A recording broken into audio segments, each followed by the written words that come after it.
এটিও তাজ রহমান, যখনই নির্বাচন সামনে এগিয়ে আসে তখনই আমরা আসলে দেখি জোট করার এক ধরনের সমীকরণ চলে এবং সেই সমীকরণ ঘিরে আসলে নির্বাচনী যে এক ধরনের রেজাল্ট সেটিও পাল্টে যাওয়ার প্রবল সম্ভাবনা বাংলাদেশে থাকে। দীর্ঘদিন তো বিএনপি এবং জামায়াত মিত্র ছিল, হঠাৎ করে ২৪-এর গণঅভ্যুত্থানের পরে জামায়াত এবং বিএনপির এক ধরনের বিপরীতমুখী অবস্থা আমরা দেখছি। যেই এনসিপিকে নিয়ে আসলে জামায়াত দল গঠন করবে বলে এতদিন শুনতে পাচ্ছিলাম আমরা, সেই এনসিপির সাথেও জামায়াতের এক ধরনের বিরোধিতার শুরু হয়েছে এবং তারাও নতুন করে দল গঠন করার চিন্তা করছেন। সামনে নির্বাচনী সমীকরণটা কি তাহলে জোটের ক্ষেত্রে যথেষ্ট কঠিন হতে যাচ্ছে বুঝতে পারা?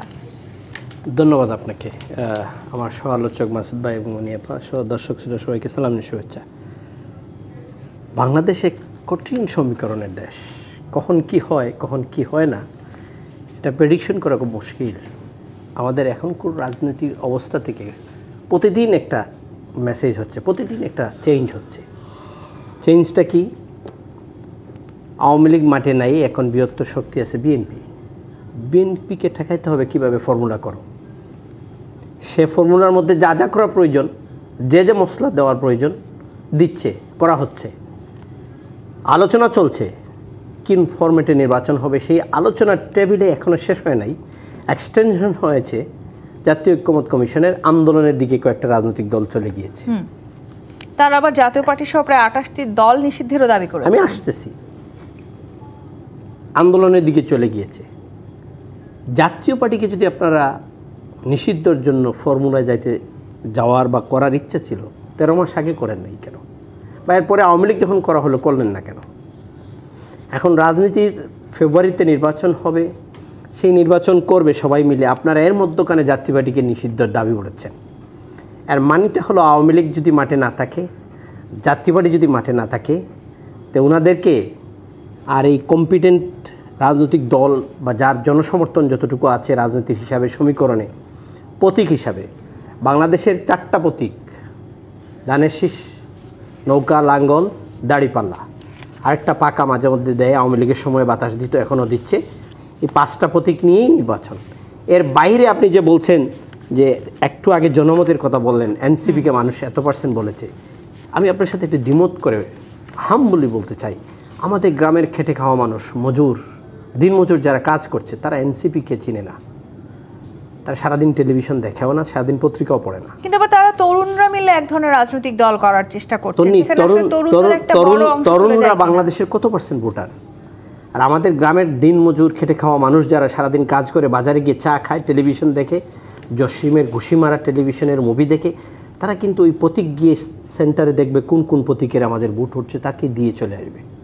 আপনি এই জায়গায় আপনার প্রতীক এখনও নাই। আপনার জরিপ করছেন ২,০০০ মানুষের, ৩,০০০ মানুষের, ১৯ কোটি মানুষের মধ্যে প্রায় অলমোস্ট ১৩ কোটি ভোটার। সেই জায়গাতে এই জায়গাতে কত % আপনি নিয়ে আসতে পারবেন? সেটিও কি একটি কারণ বলে মনে করেন? এটিও তো আছে জামাতের সাথে এনসিপির যে সখ্যতার কথা আমরা দীর্ঘদিন ধরে শুনেছি, সেই সখ্যতাতেও ভাঙন দেখা দিচ্ছে। জামাত, এনসিপি, এবি পার্টি তো মানুষ বলে সবাই সখ্যতা, তারা বলে এ বি সি, তিনটাই একটা পার্টি, নাম শুধু আলাদা করে রাখা হচ্ছে, পাবলিক পারসেপশন, পাবলিক বলে। তো তাদের এখন মনোমালিন্য হচ্ছে। আমার মনে হয় এই মনোমালিন্য আবার শেষ হয়ে যাবে। কোন মনোমালিন্য? সিট ভাগাভাগি মনোমালিন্য, বা হয়তো বা কোনো ফর্মুলায় মিলছে না। রাজনীতিতে চাওয়া পাওয়াটা এত বেশি আমাদের দেশে, এটা নিয়েই কিন্তু মনোমালিন্য। দেখেন জামাত কিন্তু আপার হাউসে বলেছে পিআরের প্রয়োজন, নিম্ন হাউসে পিআরের কথা বলেই নাই। এখন কিন্তু আপার হাউস, নিম্ন হাউস দুটোটাতে পিআরের প্রয়োজন। কেন? এই চলা অবস্থায় আবার নতুন বলছে এই সংবিধানের অধীনে এই সরকার অবৈধতা হইতে পারে। 106 মাসুদ ভাই বলবে, আমার চেয়ে এক্সপার্ট মানুষ, 110 নিয়ে তার কথা বলতেছে যে এইটা দিয়ে সরকার কতদিন থাকতে পারে, সংবিধানের আলোকে হয় কিনা। তারা আবার বলছে সংবিধানে একটা করতে পারবে তারা চাইলে, এটা রেফারেন্স ছাড়া। বিএনপি বলছে এটা সুপ্রিম কোর্টের রেফারেন্সের প্রয়োজন। তারা বলতেছে অ্যামেন্ডমেন্টটা নেক্সট গভর্নমেন্ট এসে চেঞ্জ করে পারে, কিন্তু সংবিধান যদি পরিবর্তন করা হয় তাহলে এটা করা যাবে না। ওমা, কোথায় কি শুনলাম এতদিন, এখন কি শুনছি? তার মানে যে কোনো সময় আসলে যে কোনো সমীকরণ পাল্টে যেতে পারে। দেশটা তো দুভাগে বিভক্ত হয়ে গেছে রাজনীতিতে। দেশটা বিভক্ত ভোটার নিয়ে রাষ্ট্র ক্ষমতায় যাওয়ার জন্য যে যে ফর্মুলার প্রয়োজন এখন শুরু করে। এই ইউনুসকে থাকবে, সেটিও তো স্বাভাবিক। ইউনুসকে চালাচ্ছে জামাত, এনসিপি, এবি পার্টি, এই তিনটা পার্টি যা বলছে। আবার তারা অভিযোগ করছেন যে বিএনপি এই মুহূর্তে আসলে পুরো রাষ্ট্র, আমি যা দেখছি একজন ক্ষুদ্র রাজনৈতিক কর্মী হিসেবে, তারা চালাচ্ছে, তাদের কথাই পুলিশ চলছে। এই অবস্থায় যদি থাকে তো ইলেকশনটা ফেয়ার হবে কিনা এদেশের মানুষের সন্দেহ, আমাদেরও সন্দেহ। নির্বাচন নিয়ে আসলে নানান রকমের শঙ্কা বাড়ছে, বিশেষ করে যদি আমি জোটের সমীকরণের কথা বলি। সবাই আসলে চেষ্টা করছেন যে নিজেদের জোটটাকে একটু ভারী করার। ইসলামী দলগুলো বলার চেষ্টা করছে তারা আসলে সব দলের ভোট এক বাক্সে নিয়ে আসতে চায়। আপনি জানেন কিনা তালেবানের আমন্ত্রণে আফগানিস্তান সফরে গেছেন মামুনুল হক সহ 7 জন আলেম। ভবিষ্যৎটা আসলে কি হতে যাচ্ছে? তালেবানদের আহ্বানে যারা গেছেন, এটা তো বোঝাই যাচ্ছে যে ওনারা তালেবানপন্থী লোক অথবা ওই লাইনের লোক হতে পারে। তো ওনাদের সঙ্গে জামাতে মিলবে এটা আমি মনে করি না। ইসলামী নাম থাকলেই সবাই যে ইসলাম তা না কিন্তু, এবং ওই বিভেদগুলি এমন বিভেদ যে ওটা মেটানো খুব কঠিন, খুব কঠিন। এমনি মনে করেন দুইটা বুর্জুয়া দল, ধরেন আপনার আওয়ামী লীগের সঙ্গে জাতীয় পার্টি অথবা জাতীয় পার্টির সঙ্গে বিএনপি, এগুলিতে মনে করেন ছাড় দেওয়া খুব সহজ, কিন্তু ইসলামী দলগুলির পক্ষে ছাড় দেওয়া খুব কঠিন। কঠিন এই কারণে যখন ইসলাম তো আপনি ছাড়তে পারবেন না।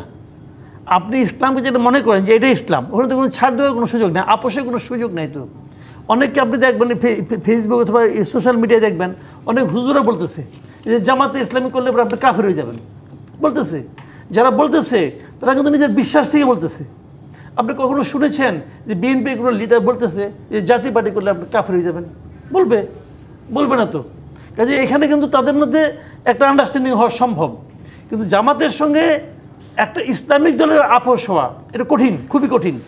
কাজে ইসলামী দলগুলো একীভূত হবে এটা আমি মনে করি না খুব সহজ হবে।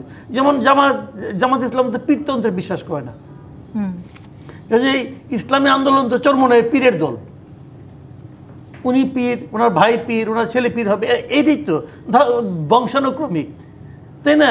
ওখানে তো অন্য কেউ আসতেও পারবে না, ওরা এটাতে থাকবে।